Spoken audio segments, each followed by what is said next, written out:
Hello दोस्तों, virtual channel में आपका स्वागत है। IBPS से RRB स्केल 1 प्री 2020 का एग्जाम बिल्कुल सर पे आ गया है। आज ये वीडियो में 9 सितंबर को बना रहा हूँ और जो पहला जिनका एग्जाम है वो 12 से सितंबर, सिर्फ 2 दिन बीच में है, 10th और 11th। तो अब आपकी आजकल जो ऑनलाइन एग्जाम से जब से शुरू हुई है और इसमें जो एग्जाम्स का पैटर्न है, यहाँ के आपके पास टाइम शॉर्ट रहता है। एक तो एग्जाम का तरीका ये होता है कि आपका पेपर इतना टफ दे दे कि आपके पास टाइम तो सफिशिएंट है, लेकिन उस टाइम में करने के लिए बहुत कुछ आपके पास नहीं है। दूसरा है कि आपके पास क्वेश्चन खूब दे दिया आपको, लेकिन आपको टाइम कम दिया। उस कम टाइम में कितने कौन सा बच्चा सबसे ज्यादा क्वेश्चन कर सकता, तो ये एग्जाम आपका इस तरह का है। तो इसमें टाइम मैनेजमेंट और स्ट्रेटजी आपके अटेम्प्ट की मोस्ट इंपॉर्टेंट है। आपकी जितनी प्रिपरेशन इंपॉर्टेंट है उतनी आपकी स्ट्रेटजी भी इंपॉर्टेंट है। अगर आप किसी गलत क्वेश्चन पे उलझ गए और आपने अगर वहां 2 मिनट भी वेस्ट कर दिए तो हो सकता है वो आपको कंपटीशन से बाहर कर दे। तो आज का सेशन इसी के लिए है और ये ज्यादा यूजफुल उन बच्चों के लिए है जो कंपेरेटिवली न्यू कमर्स या तो बिल्कुल ही फ्रेश है, जो फर्स्ट टाइम एग्जाम में अपियर होंगे, या जिनका एक्सपीरियंस उतना ज्यादा नहीं है इन एग्जाम्स को में अपियर होने। चलिए, इसके लिए अगर अपने देखें किन किन चीजों का, सबसे पहले ये डिपेंड किस पे करेगा कि भी पेपर का पैटर्न क्या एक्सपेक्ट कर रहे हैं। मैं क्वांट का आपसे डिस्कस करूंगा आज, रीजनिंग का दूसरा सेपरेट लेके आएंगे वीडियो। तो क्वांट में मैं एक्सपेक्ट क्या कर रहा हूँ सबसे पहले, तो क्वांट में अगर आपने प्रीवियस ईयर्स का देखें तो अपने क्या निकल के आ रहा है कि भी इसमें जो स्पीड मैथ का पार्ट, आपका स्पीड मैथ में अप्रोक्सीमेशन सिंप्लीफिकेशन में से, जैसे पिछली बार अप्रोक्सीमेशन ही था, सिंप्लीफिकेशन नहीं था, बट सिंप्लीफिकेशन भी आ सकता है, वो दोनों एक जैसे हैं, उनमें कोई डिफरेंस नहीं है। देन नंबर सीरीज, वो आपकी रोंग भी हो सकती है और मिसिंग भी हो सकती है। देन क्वाड्रेटिक, ये जो पार्ट है, यहाँ से जो 10 to 12 क्वेश्चन अपने एक्सपेक्ट कर रहे हैं कि 10 से 12 क्वेश्चन आपको, किसी स्लॉट में ये 10 भी हो सकते हैं, किसी में 11, किसी में 12 क्वेश्चन यहाँ से अपने एक्सपेक्ट कर सकते हैं। इनमें से कोई दो, जैसे अप्रोक्सीमेशन नंबर सीरीज आ गया, नंबर सीरीज और क्वाड्रेटिक आ गया, तो नंबर सीरीज करीब करीब सभी एग्जाम्स में कॉमन रहता है, बट अप्रोक्सीमेशन और क्वाड्रेटिक में से किसी एक को, किसी स्लॉट में इसको ले लिया, किसी को इसको ले लिया, बट यहाँ से क्वेश्चन से 10 to 12 क्वेश्चन आप एक्सपेक्ट अपने कर रहे हैं। ये दूसरा जो बड़ा पार्ट है वो है आपका डीआई का। डीआई अगर अपने दो तरह की डीआई हुई, एक तो कन्वेंशनल डीआई हुई जिसमें आपके लाइन ग्राफ है, बार है, टेबल है, तो यहाँ से आप दो सेट मान के चले तो कम से कम 10 क्वेश्चन अप्रोक्सीमेट, और एक डीआई आप कैसलेट मान सकते हैं। ये हर सेट में हो सकता है आपको नहीं देखने को मिले, लेकिन एक कैसलेट 5 क्वेश्चन, तो टोटल 15 क्वेश्चन के करीब यहाँ से मिल रहे हैं।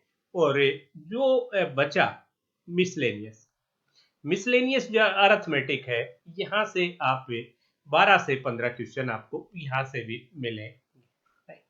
अब जो थोड़ा सा चेंज कहाँ होगा, जैसे किसी सेट में कैसलेट नहीं है तो उसमें डाटा सफिशिएंसी या क्वांटिटी कंपैरिजन, जो Q1 Q2 वाला जो क्वेश्चन बनते हैं, वो आपको 5 क्वेश्चन, जैसे कैसलेट नहीं आया, दो कन्वेंशनल डीआई अपने श्योर मान रहे हैं कि 2 डीआई आपको देखने को कन्वेंशनल मिलेंगे।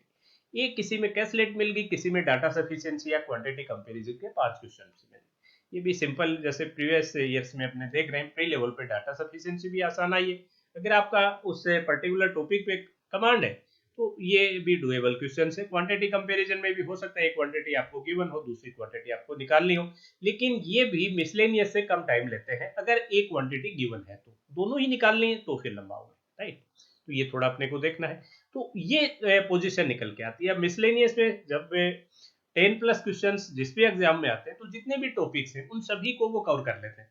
वो भले परसेंटेज है, फिर आपका सिंपल इंटरेस्ट, कंपाउंड इंटरेस्ट है, प्रॉफिट लॉस है, पार्टनरशिप है, टाइम एंड डिस्टेंस में आपके जो सिंपल टाइम एंड डिस्टेंस आपके ट्रेन से रिलेटेड या दूसरे चोर पुलिस वाले क्वेश्चन, फिर बोट एंड स्ट्रीम से भी आ जाएंगे। टाइम एंड वर्क में डायरेक्टली टाइम एंड वर्क, वो पाइप एंड सिस्टम दोनों के आ जाएंगे। तो ये सभी क्वेश्चन, मेंसुरेशन का एक दो क्वेश्चन आ जाएगा।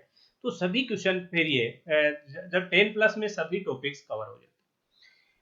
अब इसमें अपने को स्ट्रेटजी क्या रखनी है, तो सबसे पहले भाई आपका जैसे ही आपने ओपन किया पेपर, और ओपन पेपर में फर्स्ट ऑफ ऑल आपको क्या स्ट्रेटजी चाहिए कि मैं पहले क्वांट करूं या रीजनिंग। फर्स्ट सबसे पहला आपको डिसाइड करना है क्वांट और रीजनिंग में से। तो अगर आप दोनों ही आपकी मोर और लेस एक जैसे हैं, तो मैं आपको कहूंगा कि रीजनिंग प्रीफर करिए आज, क्योंकि रीजनिंग में कम टाइम में ज्यादा क्वेश्चन हो जाएंगे। बिगनिंग में वो पार्ट आपने को करना है जिससे थोड़े टाइम में ज्यादा क्वेश्चन हो जाए और अपने में कॉन्फिडेंस है, स्ट्रेस नहीं लेना है। तो रीजनिंग, तो अगर रीजनिंग जैसे आपने ओपन किया और रीजनिंग आपको लगा कि सिंपल है और या लगा मॉडरेट है, तो भी कम से कम 20 मिनट तक आप उसको फिर दे दीजिए। 20 मिनट्स आप दे दीजिए, 20 मिनट्स के बाद आप फिर क्वांट पे आ जाइए। जब आप क्वांट पे आए तो, और अगर आपको वो लगे कि बहुत सिंपल और बहुत जल्दी जल्दी क्वेश्चंस बन रहे हैं, तो आप 1-2 मिनट और भी 20 की बजाय फिर आप उसको 22 मिनट भी उसी वक्त देखिए और फिर क्वांट पे आ जाइए। देन आप क्वांट में भले ही आपका कोई भी अगर मिसलेनियस बिगनिंग में भी खुला तो मिसलेनियस में मत उलझिए। आप सबसे पहले ढूंढिए स्पीड मैथ। स्पीड मैथ में जो भी खुल जाए, जैसे अप्रोक्सीमेशन खुला कर दीजिए, नंबर सीरीज खुला कर दीजिए। नंबर सीरीज में और क्वाड्रेटिक खुले तो क्वाड्रेटिक और अप्रोक्सीमेशन में आपके कोई प्रॉब्लम आएगी नहीं। नंबर सीरीज अगर मान लो कोई ऐसा क्वेश्चन है जो आपसे देखते ही नहीं बन रहा है, या आपने शुरू भी कर लिया लेकिन टाइम लगने की गुंजाइश होगी, वहीं छोड़ दीजिए उसको, उसके स्टिक नहीं करना है, उसको स्किप कीजिए, अगले क्वेश्चन पे चले जाइए। 5 में से अगर 4 क्वेश्चन बन रहे हैं तो 4 ही कर लीजिए, फिर चले जाइए, आप टाइम वेस्ट मत कीजिए वहां। उसके बाद अपने आइए डीआई पे, और डीआई में कैसलेट पे मत आइए, फिर आइए आप डीआई जो आपकी कन्वेंशनल डीआई। कन्वेंशनल डीआई में जैसे ही आप देखेंगे तो उनके डिजिट्स को देख के उसका जैसा, जैसे कल मैंने आपको एक 6:15 PM का जो सेशन था उसमें एक डीआई करवाया। वो डीआई करवाने के पीछे मेरा मोटिव ये नहीं था कि उसकी मैं प्रैक्टिस करवाऊं, मैं आपको इसलिए वो डीआई लेके आया कि वो डीआई है कि आप उसको आइडेंटिफाई कर पाए कि ऐसा डीआई आया तो मुझे नहीं करना, क्योंकि वो कैलकुलेटिव। भाई जैसे आपको A B C D 4-5 information दे दी, फिर उसकी नंबर्स दे दिए, और फिर किसी जैसे कोई भी स्कूल की स्ट्रेंथ ही दे दी ABCD 5 की, फिर उसमें बॉयज टोटल स्ट्रेंथ दे दी, बॉयज की परसेंटेज दे दी, तो वो क्वेश्चन लंबा हो गया, क्योंकि हर 100% अलग हो। लेकिन जैसे ही एक कोई पाई चार्ट आ गया, पाई चार्ट पे कोई सर्टेन नंबर है, फिर परसेंटेज, भले डबल पाई चार्ट भी है, अगर परसेंटेज दोनों की कंपेयर आराम से हो रही है तो वो डुएबल है, उसको कर लीजिए।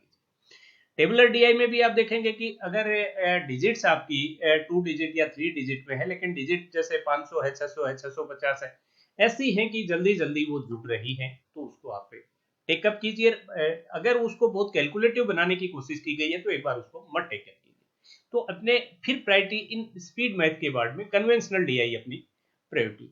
कैशलेट डीआई का मैं आपसे एक चीज कहूंगा कि जैसे ही आपको कैशलेट दिखा कि बहुत आसान है तो आप उसको टेकअप कीजिए, अदरवाइज मत कीजिए, क्योंकि अगर आपसे एक भी डाटा गलत लिया गया, उसमें रिस्क बड़ी है कैशलेट में, क्योंकि यहाँ टाइम आपको दोबारा काउंटर चेक करने के लिए टाइम नहीं। तो कैशलेट को अगर आपको देखते ही लगे कि हाँ ऐसा मैंने बनाया हुआ है या मैं तुरंत बना लूंगा, तो आप उसको पकड़िए, या कैशलेट को मत पकड़िए। फिर आप मिसलेनियस पे आइए।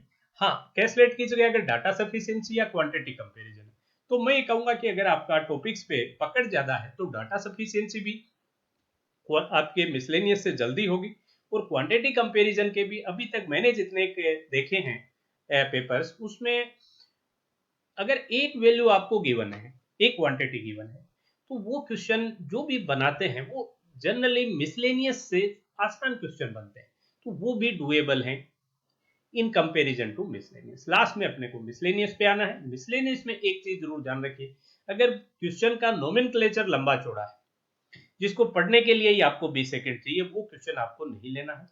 जिस टॉपिक पे आपकी पकड़ है वो ले, वैसे जैसे ही आप देखोगे सुपरफिशियल आपको क्वेश्चन नजर आ जाता है कि भाई हाँ यस आई कैन। भाई जैसे आपका एज एज का क्वेश्चन है, 2 पीरियड का रेशियो दिया, वो आपको पता है 20 सेकंड में मैं इसको कर दूंगा, तुरंत कीजिए। पार्टनरशिप का क्वेश्चन है और तुरंत छोटे छोटे डिजिट्स आपको नजर आ रहे हैं, आपको पता है तुरंत मैं कर दूंगा। उसी तरीके से दूसरे क्वेश्चंस का भी आपको, लेकिन लंबा चौड़ा नोमेनक्लेचर है उसको छोड़ दीजिए, क्योंकि अपने को 40 में से 40 नहीं करने, 40 में से 40 नहीं करना है, राइट। तो इस तरीके से अपने को इनका सिलेक्शन करना है क्वेश्चंस का, ताकि जैसे ही आप जैसे अप्रोक्सीमेशन नंबर सीरीज में 12 में से आपने 11 क्वेश्चन जैसे कर ली, और उसमें आपको 11 की यार आप मान लो 5 ही मिनट में कर लिए या 4 मिनट में कर लिए, चलो 5 में भी किए तो आप में एक अंदर से स्ट्रेंथ आएगी। फिर आपने डीआई किए, डीआई में, और डीआई में आप 5 क्वेश्चन टारगेट मत कीजिए। आपने डीआई सेलेक्ट किया, ये जरूरी नहीं है हाँ आराम से हो रहे हैं, पांचों कर लीजिए, लेकिन जैसे कोई कैलकुलेटिव, जैसे कोई परसेंटेज का क्वेश्चन है, उसने पूरे 5 इंफॉर्मेशन का एवरेज निकलवा लिया, आपको लगा कि मैं पहले 5 इंफॉर्मेशन निकालूंगा फिर इसका एवरेज निकालूंगा, तो लंबा है, छोड़ दीजिए, मत कीजिए। 5 टारगेट अपना नहीं है, अगले डीआई पे चले जाइए, अगले मिसलेनियस पे चले जाइए, क्योंकि उससे छोटा मिसलेनियस आपको मिल सकता है, राइट। तो ये नहीं है कि भाई मैंने नंबर सीरीज 5 से पांचों कर ली, अगर एक में आपको लग रहा डाउट है तो बिल्कुल मत टच कीजिए और तुरंत आप अगले क्वेश्चन पे चले। किसी भी क्वेश्चन पे स्टिक नहीं करना, किसी भी क्वेश्चन पे स्टिक नहीं करना है, अगर वो नहीं बन रहा है तुरंत छोड़ के अगले क्वेश्चन पे चले जाना है, राइट। तो इस तरह से अपनी स्ट्रेटजी रखिए ताकि ज्यादा से ज्यादा क्वेश्चन, जैसे ही आप अगर जैसे पहले रीजनिंग करके आए थे और फिर क्वांट पे आए, रीजनिंग तब तक आपने जैसे 20 मिनट भी किया, तो आपको अंदाजा आ गया कि रीजनिंग का लेवल क्या था, कि आपने बैलेंस जो क्वेश्चन, जैसे आपने वहां से 32-33 क्वेश्चन किए और फिर जैसे छोड़ दिया, वहां आपको पता है 6-7 क्वेश्चन और है, और वो इस जैसे ही आपने क्वांट का अप्रोक्सीमेशन नंबर सीरीज क्वाड्रेटिक वाला पोर्शन और डीआई का पोर्शन किया, आपको लगा कि यार वो इस बचे हुए टाइम में वो मैं ज्यादा यहाँ मैं 5 क्वेश्चन करूंगा और वहां मैं हो सकता है 7 क्वेश्चन करूं, तो आप वापिस चले जाइए, क्योंकि टारगेट अपना यही है कि आप ज्यादा से ज्यादा क्वेश्चन कम से कम टाइम में कर पाए। तो इस तरह की स्ट्रेटजी रखिए। सेकंड, एक मैं आपसे जरूर मैं कहना चाहूंगा कि मन में किसी तरह का ये मत, एक तो टारगेट मत सेट करके लेके जाइए कि भाई मैं क्वांट में मुझे 30 करने, ये पेपर के लेवल पे डिपेंड करेगा, तो टारगेट सेट नहीं करना, अपना बेस्ट देना है, और ये स्ट्रेस नहीं लेके जाना कि अगर मेरा नहीं हुआ तो मेरा क्या होगा। ऐसी ये पहली एग्जाम है, इसके बाद बहुत एग्जाम्स आ रही है,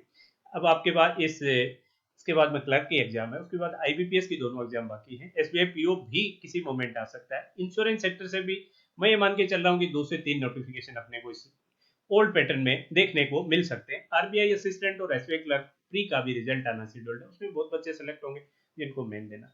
तो जो अपने ये मान के चल रहे हैं कि अगले साल एग्जाम का पैटर्न चेंज हो जाएगा और वो कॉमन एलिजिबिलिटी टेस्ट और वो शुरू होगा, लेकिन इस ओल्ड पैटर्न में भी अभी अपने को बहुत एग्जाम देने हैं इसी लेवल के। सो कोई टारगेट नहीं लेके जाना है, कोई स्ट्रेस नहीं लेके जाना है, अपना बेस्ट देके जाना है, देना है, और एक विद स्ट्रेटजी देना है। जो अभी मैंने आपको बताया वैसा ही एक ध्रुव सर भी रीजनिंग का बना रहे हैं, वो भी आपको बताएंगे कि आपको किस तरह से पेपर को टेकअप करना है। ये बहुत इंपॉर्टेंट है, ये कम नहीं बहुत ज्यादा इंपॉर्टेंट है, राइट, कि किस तरीके से आप उससे 45 मिनट का ऑप्टिमम यूज करके ज्यादा से ज्यादा क्वेश्चन अटेम्प्ट करें। चैनल की पूरी टीम की तरफ से जो भी एस्पिरेंट्स इस एग्जाम में अपीयर हो रहे हैं, उनको ढेर सारी शुभकामनाएं, ईश्वर आप सभी को कामयाबी दे। That's all for today session, have a great